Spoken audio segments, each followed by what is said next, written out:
"Take my baby if I don't return by sundown," Abigail whispered to the stranger at Coyote Creek Station, pressing her last gold coin into his rough palm. She never expected to survive the journey west, but she never expected to find Nathan Reed either, a man as broken as she was, who would teach her that some promises aren't meant to be spoken. Montana Territory, January 1885. The stagecoach lurched to a halt on the desolate mountain pass. Snow swirled in angry gusts around the wooden carriage, horses snorting clouds of steam into the frigid air. "End of the line for you, ma'am," the driver announced, not meeting Abigail Morgan's eyes. "This isn't Coyote Creek," she protested, clutching her infant daughter closer to her chest. "We're miles from anywhere." The driver spat tobacco juice into the snow. "Got my orders. Mayor Wilkins paid extra. Said you weren't to reach town proper." Abigail's blood ran cold. Thomas's father had reached all the way to Montana Territory to ensure she remained invisible. "There's a settlement that way," the driver added, pointing vaguely westward. "About 3 days' walk, if the weather holds." He tossed her small carpet bag into the snow and snapped the reins before she could respond. The stagecoach disappeared into the swirling white, leaving mother and child alone in the vast wilderness. Abigail stood frozen, 26 years old, but suddenly feeling ancient. The baby whimpered against her chest. "Hush now, Grace," she whispered, adjusting her threadbare coat to shield the child from the wind. "We'll be all right." She had $18 sewn into her petticoat hem, a gold coin in her pocket, and a teaching certificate no one in these parts would honor.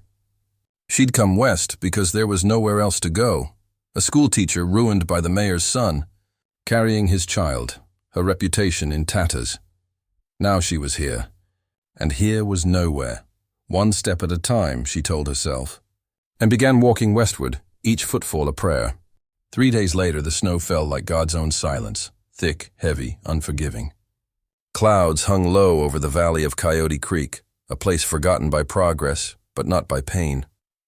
Abigail Morgan stood at the edge of town, her eyes having seen twice their years in hardship.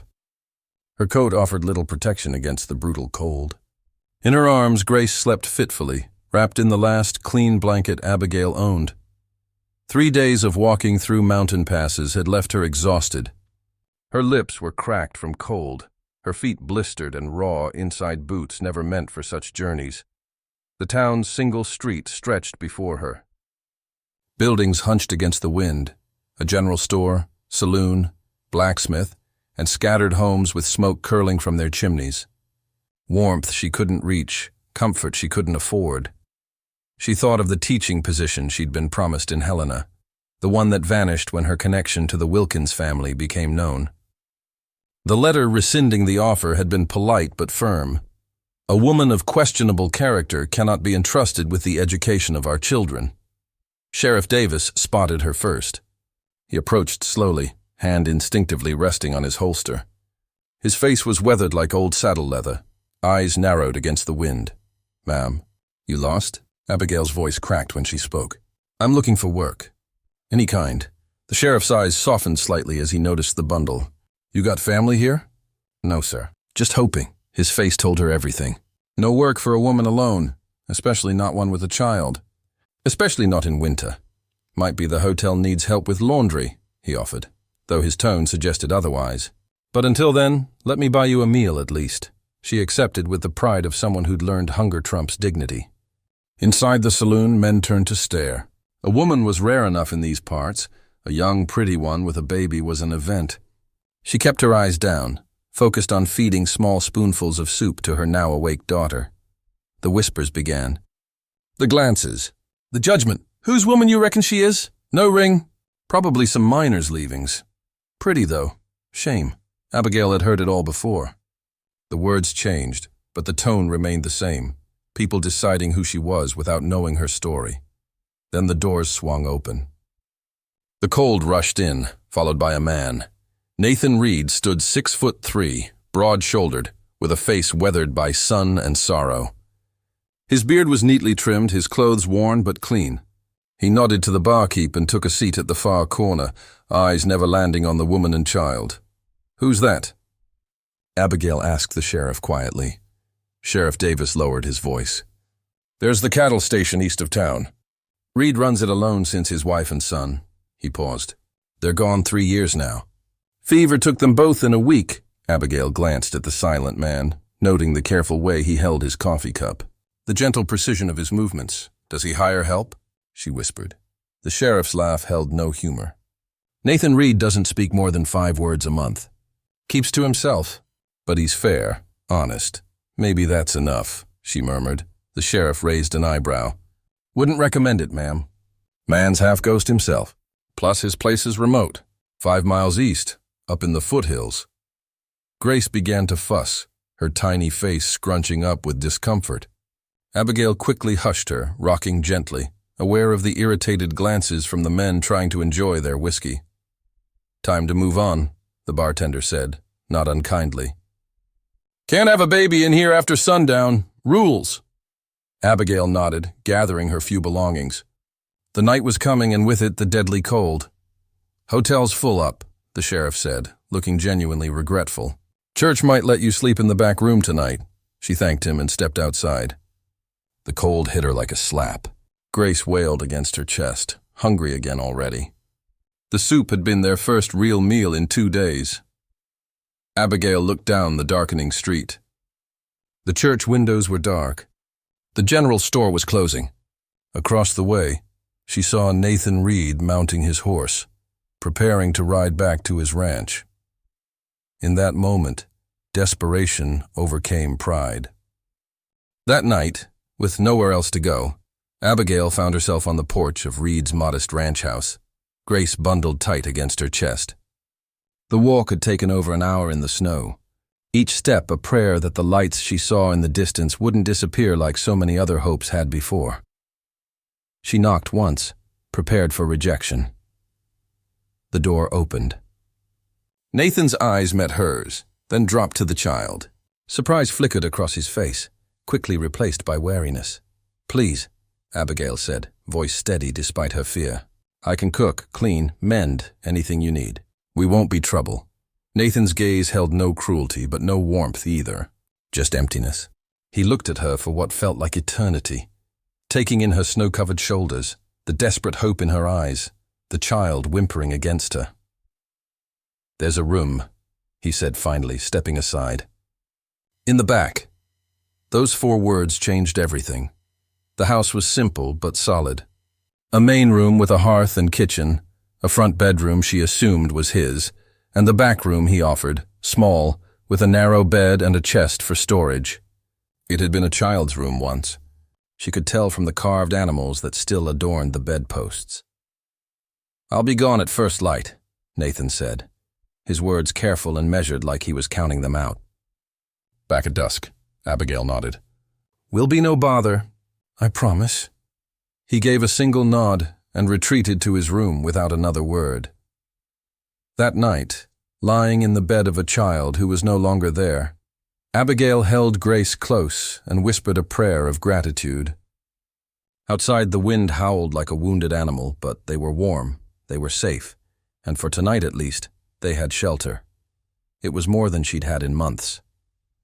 Days passed in silence. Abigail cooked. She cleaned. She chopped wood when Nathan was out with the cattle. Grace learned to crawl on the rough wooden floors. Nathan watched them from a distance, as if they were wild creatures he feared might vanish if he moved too quickly. Breakfast was always ready before dawn. Dinner waited on the stove when he returned from the fields. His clothes appeared laundered and mended on his bed. The house, which had gathered dust and memories for 3 years, began to breathe again. Abigail found herself studying him when he wasn't looking. The careful way he hung his hat, the gentleness with which he treated his horse, the fact that he always removed his boots outside, no matter how cold, to keep from tracking mud onto floors she had scrubbed. Sometimes she caught him watching her too, quick glances when he thought she wouldn't notice. Not leering like the men in town, but curious, like she was a puzzle he couldn't solve. On the 7th day, she found a dress laid across her bed. Simple calico, faded but clean. She recognized it as having been packed away in the trunk in the corner of Nathan's room. His wife's, no doubt. That evening, as she served dinner wearing the dress, she caught his gaze lingering a moment longer than usual. "Thank you," she said softly. He nodded once and returned to his meal. The silence between them wasn't uncomfortable. It was a living thing, a shared language neither of them had to translate. Both understood loss. Both understood survival. Both understood that some wounds were too deep for words. One evening, as snow piled against the windows, Abigail found him staring at a small wooden toy horse on the mantel. "Was it your son's?" she asked softly. Nathan didn't answer, but that night at dinner he spoke. "Jacob. His name was Jacob," Abigail nodded. "This is Grace." It wasn't much, but it was a start. The next morning, Abigail was sweeping when she found it, a photograph tucked between the pages of a Bible on the shelf. A woman with kind eyes and a small boy with Nathan's serious expression. His family. She was carefully returning it when Nathan entered. He froze at the sight of the photograph in her hands. "I'm sorry," she said quickly. "I was just dusting." She expected anger. Instead, his shoulders sagged slightly. "Catherine," he said. "And Jacob, he was 4. Abigail's heart tightened. "He has your eyes." Nathan crossed the room slowly, taking the photograph from her. His fingers brushed hers, calloused and warm. "Scarlet fever," he said, voice rough. "I was in Helena on business. By the time I got back." He didn't finish. Didn't need to. Abigail thought of her own journey west, of the many times Grace could have succumbed to cold or hunger. The fragility of life out here was a constant companion. "I'm sorry," she said again, meaning it in the way only those who understand loss truly can. Nathan looked at her then, really looked. Not through her as he usually did, but at her, as if seeing her for the first time. "Why did you come here?" he asked suddenly. "To Montana. To my door." Abigail hesitated. "I had nowhere else to go." "That's not an answer." "No," she agreed. "But it's the truth." Nathan nodded slowly, accepting this. He carefully placed the photograph back in the Bible and returned it to the shelf. "Well," he said finally, "now you're here." It wasn't an invitation to stay. It wasn't a request to leave. It was simply an acknowledgement of her presence in a place where he had been alone with ghosts for too long. Winter deepened. The cattle needed constant care. The house grew colder despite her best efforts to keep the fire stoked. One morning Abigail woke to find Nathan gone, his bed empty before dawn. When he didn't return by nightfall, she began to worry. Through the window, she spotted a lantern moving in the distance, flickering weakly through the swirling snow. Without thinking, she wrapped Grace in blankets, tucked her safely in a drawer lined with quilts, and ventured into the blizzard. The wind cut through her coat like knives. Snow blinded her. She followed tracks that disappeared almost as quickly as they were made, guided only by instinct and that faint, distant light. She found him half a mile out, pinned beneath his horse in a ravine. The animal had broken its leg in the snow and fallen. Nathan's eyes were clouded with pain, his leg crushed. Face blue from cold. "You shouldn't have come," he whispered, voice barely audible over the howling wind. "Neither should you," she answered, already working to free him. It took hours to drag him back through the snow. Every few yards they had to stop. Nathan's breathing was labored, his skin unnaturally pale. Abigail spoke constantly, nonsense words, songs, prayers, anything to keep him conscious. "Stay with me," she kept saying. "Stay with me, Nathan." By the time they reached the cabin, both were near frozen. Grace wailed from her makeshift bed, hungry and frightened. Abigail built up the fire, cut away his pant leg, and cleaned the wound as best she could. Blood soaked through the bandages, bright against the white linen. His leg was badly broken, the bone visible through torn flesh. "Infection was almost certain. Why?" he asked as she worked. "Why not let me die out there?" She met his eyes without flinching. "Because you opened your door when you didn't have to." Nathan looked away, but something had shifted. When fever took him that night, he called out for his wife, for his son. Abigail stayed beside him, cooling his forehead, whispering that he wasn't alone. That he would survive this too. By morning, the fever broke, and so did the silence. Recovery was slow. Nathan couldn't work the ranch with his injured leg. Abigail learned to feed cattle, to mend fences, to do what needed doing while also caring for Grace and for him. She never complained, never asked for more than the room and food they'd agreed upon. "Your splint needs changing," she said one afternoon, kneeling beside his chair. He winced as she unwrapped the bandages. "You're good at this. My father was a doctor. Before the war." She didn't elaborate. Didn't need to. Everyone had a before. Nathan watched her work, her fingers nimble and sure. "You know more than you let on. So do you." A ghost of a smile crossed his face, the first she'd seen. "My father wanted a son to follow him into medicine," she continued, surprising herself with the confession. "Instead, he got me. Taught me anyway when he was sober enough. He was a drunk?" Abigail nodded. "After my mother died, the war just made it worse." Nathan was silent for a moment. "My father was a preacher," he said finally. "Believed in hellfire more than mercy. I left home at 16. Is that when you came west? Took the long way around. Sailed to California first. Panned for gold. Failed at that, tried cattle. Failed less." Abigail smiled despite herself. "And now here you are." "Here we are," he corrected, his eyes meeting hers. One evening, as she sat mending by the fire, Grace asleep in her lap, Nathan spoke. "Who was he?" "The man who left you alone?" Abigail's hand stilled. "A promise," she said finally. "One that broke," Nathan nodded. He understood broken promises. "I was a school teacher back east," she continued, surprising herself. "He was the mayor's son. When I told him about the baby, he said we'd marry. Then he disappeared. His father paid the stagecoach driver to leave us in the middle of nowhere." Nathan's jaw tightened.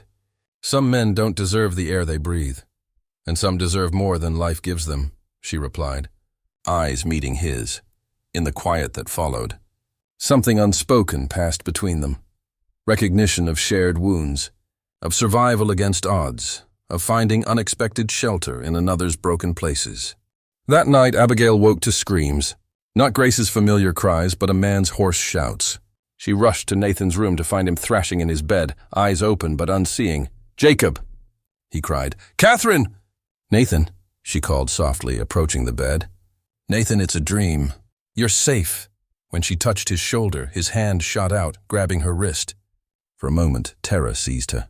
She'd seen that look before, in her father's eyes after the war, in Thomas's eyes when she'd told him about the baby. But then recognition dawned.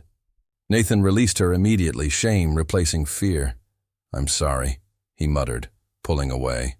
"Don't be," she said, sitting carefully on the edge of the bed. "I have them too." The confession hung in the air between them. Nathan's breathing slowed. "They were burning," he whispered. "In the dream. I couldn't reach them." Abigail's heart ached for him. Without thinking, she reached out and took his hand. He stiffened at first, then gradually relaxed. "Tell me about them," she said softly. Not how they died, how they lived. At first she thought he wouldn't answer. Then slowly, haltingly, the words came. Catherine's laugh. Jacob's fascination with horses. Their dreams of expanding the ranch, of having more children, of growing old together in this house they'd built with their own hands. Dawn was breaking when Nathan finally fell silent. Abigail still held his hand, her own cramping but unwilling to let go. "Thank you," he said, voice rough with spent emotion. She nodded. "We all need someone to witness our grief, Nathan. Otherwise it consumes us." As she rose to leave, he caught her hand once more. "Stay," he said. Not a command, not a plea. Just a simple request. Abigail hesitated, then nodded. She sat in the chair beside his bed, her hand still in his, and together they watched the sunrise paint the room in hues of gold and promise. Spring came slowly to Coyote Creek. The snow melted, revealing green shoots beneath. Nathan's leg healed enough that he could walk with a cane. Grace took her first steps across the wooden floor, laughing as she fell into her mother's waiting arms. They didn't talk about what would happen when he no longer needed help. They didn't speak of the way his hand sometimes brushed hers when passing the coffee, or how she'd begun to hum while working, filling his silent home with gentle sound. One afternoon, Nathan found Abigail in the garden, planting seeds in the newly thawed earth. Grace played nearby, fascinated by a ladybug crawling across her palm. "You're putting down roots," he said, leaning on his cane. She looked up, shielding her eyes from the sun. "Is that all right?" Instead of answering, he lowered himself carefully to the ground beside her and took a handful of seeds. "Show me how." They worked side by side, fingers in the dirt, planting possibilities neither dared name. When Grace wobbled over to them, Nathan caught her before she fell, lifting her onto his knee with a tenderness that made Abigail's heart ache. "Papa," Grace said clearly, patting his bearded face. Neither of them corrected her. That night, Abigail sat on the porch steps, watching stars emerge in the velvet sky. Nathan joined her, offering a cup of coffee. "Thank you," she said, taking it. Their fingers brushed, lingered. "I've been thinking," he said after a while. "The north pasture needs clearing. Thought I might expand the herd this year." Abigail nodded. "That sounds wise. Need to fix the roof before summer storms. I can help with that." Nathan turned to her then, his face serious in the moonlight. "I'm not asking you to stay out of obligation, Abigail." She met his gaze steadily. "I know. This life, it's hard. Isolated, uncertain. I've had worse," she said simply. Nathan's hand found hers in the darkness. "So have I." They sat in silence, hands joined, watching the stars wheel overhead. No promises were made, none were needed. Some things were understood in the spaces between words. Then came the telegram. The mayor's son was coming west with a party of investors. The railroad was expanding. They would pass through Coyote Creek in 2 days' time. Sheriff Davis rode out personally to deliver it, his face grim. "Thought you should know," he said, handing the yellow paper to Nathan. "Word is they're surveying for the new line, but that's not all they're coming for." Nathan handed her the telegram wordlessly. Abigail read it, her face paling. "Thomas," she whispered. The name tasted like ash in her mouth. That night, after Grace was asleep, Nathan found Abigail standing by the window, staring out into the darkness. "You should talk to him," he said quietly. "For Grace's sake," Abigail shook her head. "There's nothing to say. He's her father. Being a father is more than blood." She looked at him then, really looked. "You've been more of a father to her in months than he would be in a lifetime." Nathan turned away. "You deserve better than this life." "Than me. This life is the only one that's ever felt real," she answered. That night, she couldn't sleep. Outside her window, the moon cast silver shadows across the land that had become home, the barn Nathan had built with his own hands, the garden they'd planted together, the fence where he'd taught Grace to count fence posts. Everything here held meaning because it had been earned, built from nothing but will and work, and whatever this thing was between them that neither dared name. In the stillness, a decision crystallized. Whatever happened tomorrow, she would not let fear dictate her choices again. The town buzzed with activity. Coyote Creek hadn't seen such visitors in years. Men in fine suits, women in fashionable dresses, all gathered around the newly expanded hotel. The railroad meant progress, meant growth, meant Coyote Creek might become more than a forgotten outpost. Abigail found herself walking into town, Grace on her hip. Nathan followed at a distance, watchful, protective. The man who had once promised her everything stood on the station platform, laughing with friends. Thomas Wilkins wore an expensive suit and a gold watch chain. When he saw her, his smile faltered, then disappeared. "Abigail," he said, voice low. "I heard you were. I thought you had gone back east." "I found something better," she replied simply. His eyes darted to the child, to Nathan standing behind her. "Is that your daughter?" "Yes, her name is Grace." He swallowed hard, reached for his wallet. "I can provide—" "No," Abigail cut him off. "We don't need your money.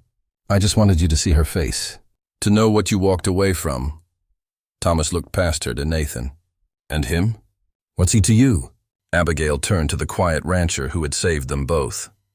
For the first time, she really looked at him, not as a shelter from the storm, but as a man who had lost everything and still found the courage to open his door.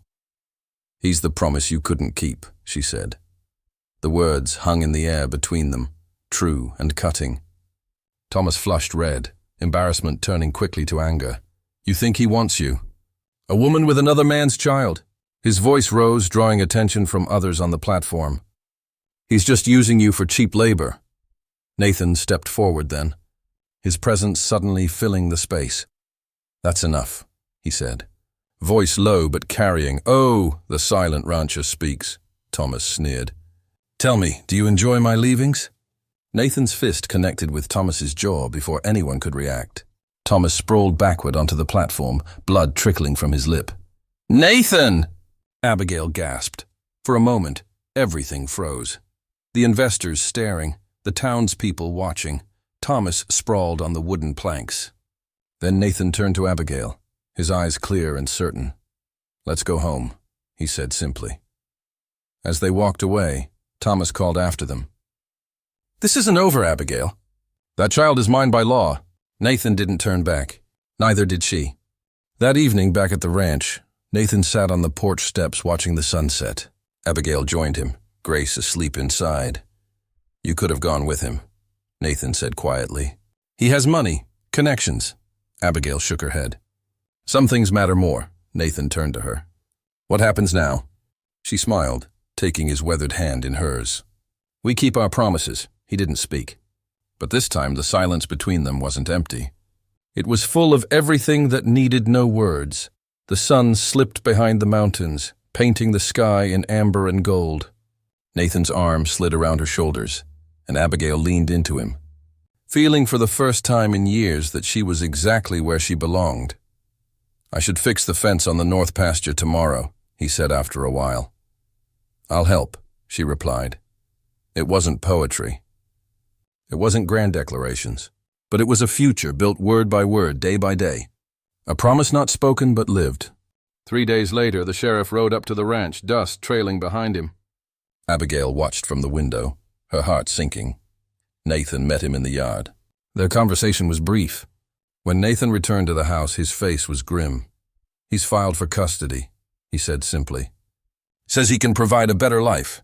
Says we're living in sin. Abigail's hands trembled. He can't take her. The judge arrives next week. We have until then. Sheriff Davis lingered in the doorway. Wilkins has friends in Helena. Money too. Won't be an easy fight.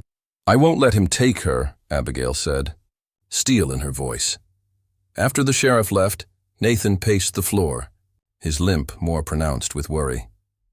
We could run, Abigail suggested, desperation edging her voice. Nathan shook his head. Running makes us look guilty. Gives him reason. What then? She demanded. I won't lose her, Nathan. I can't. That night, after Grace was asleep, they sat at the kitchen table, the oil lamp casting long shadows. There's one way, Nathan said finally. If we were married. Abigail looked up sharply. I won't trap you that way. It's not a trap if it's a choice. His voice was steady, his eyes clear.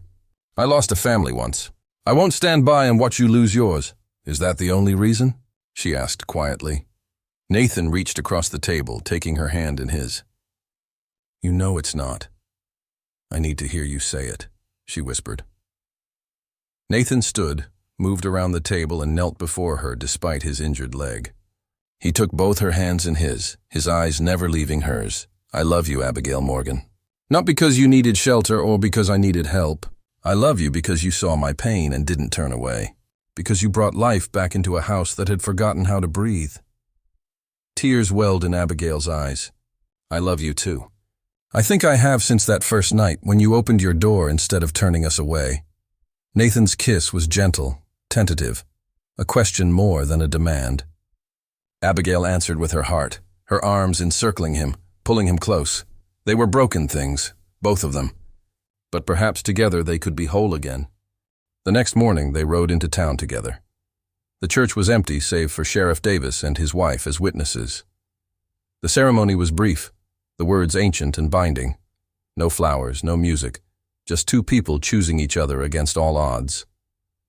Do you take this woman, the preacher asked, to be your lawfully wedded wife? Nathan's eyes never left Abigail's. I do. And do you take this man to be your lawfully wedded husband? I do. Abigail whispered, her voice steady and sure. They exchanged simple bands. Nathan's father's ring for her, a delicate silver band that had belonged to his mother for him. "What God has joined together," the preacher intoned, "let no man put asunder." Outside the church, Sheriff Davis shook Nathan's hand. "Congratulations, Reed, though I suspect this ain't just about love." "It's about family," Nathan replied, his arm around Abigail's waist. "About protecting what matters," the sheriff nodded. "Well, I wish you luck. You'll need it when Wilkins finds out." When Thomas Wilkins returned with the circuit judge 3 days later, he found not a woman in sin, but Mrs. Nathan Reed, with legal papers and a marriage certificate dated weeks before his claim. The judge, an older man with tired eyes, reviewed the documents carefully in the small courthouse. "Mr. Wilkins," he said finally, "you claim to be the child's father?" "I am," Thomas declared. "I have rights. Rights you abandoned when you left the child and her mother to fend for themselves," the judge observed dryly. "I didn't know." "Mr. Reed," the judge interrupted, turning to Nathan, "you've married the child's mother and claim to have provided for both of them for the past 6 months. Nathan nodded. "Yes, Your Honor." "And you wish to adopt the child legally as your own?" "I do," Nathan said firmly. "She's already my daughter in every way that matters." The judge looked between the two men, one wealthy, entitled, angry, the other steady, humble, determined. "The child has a father," he said finally, "a legal one who has claimed her as his own." "The case is dismissed." Thomas surged to his feet. "This is outrageous. I have rights." "Rights?" The judge's voice sharpened. "Where were those rights when this woman and child needed shelter? When they needed food? When they needed protection? No, Mr. Wilkins, the law may recognize blood, but it also recognizes commitment. Mr. Reed has demonstrated his—" "You have not." Thomas stormed from the courthouse, his expensive boots kicking up dust as he went. Outside, Nathan took Abigail in his arms, holding her close as relief washed over them both. "It's over," he whispered against her hair. "It's just beginning," she corrected, smiling through tears. The next morning, Sheriff Davis rode out to find Nathan Reed working the fence line despite his limp. Abigail was hanging laundry nearby, the child playing at her feet. "Never thought I'd see this place come alive again," the sheriff remarked. Nathan looked up at the house, at the curtains in the windows, the garden newly planted, the sound of laughter drifting across the yard. "Neither did I," he said, and for the first time in 3 years, he smiled without reservation. Later, as twilight settled over the land, Nathan found Abigail standing in the doorway, watching Grace sleep in the small bed he had built for her. "Do you ever regret it?" he asked quietly. "Coming here? Staying?" Abigail turned to him, reaching up to touch his face. "I was lost when I arrived," she said. "You gave me a place to find myself again." "And I was half dead," he replied. "You reminded me why living matters." Outside, the last light faded from the sky. Inside, Nathan Reed held his wife close, both of them watching over the daughter who had become theirs, not by blood, but by choice. By promise. By love. In the small wooden chest beside their bed lay 2 items, a toy horse carved for a boy who never grew up, and a gold coin that had bought not just shelter, but a second chance at family for them all. Some journeys end exactly where they were always meant to begin.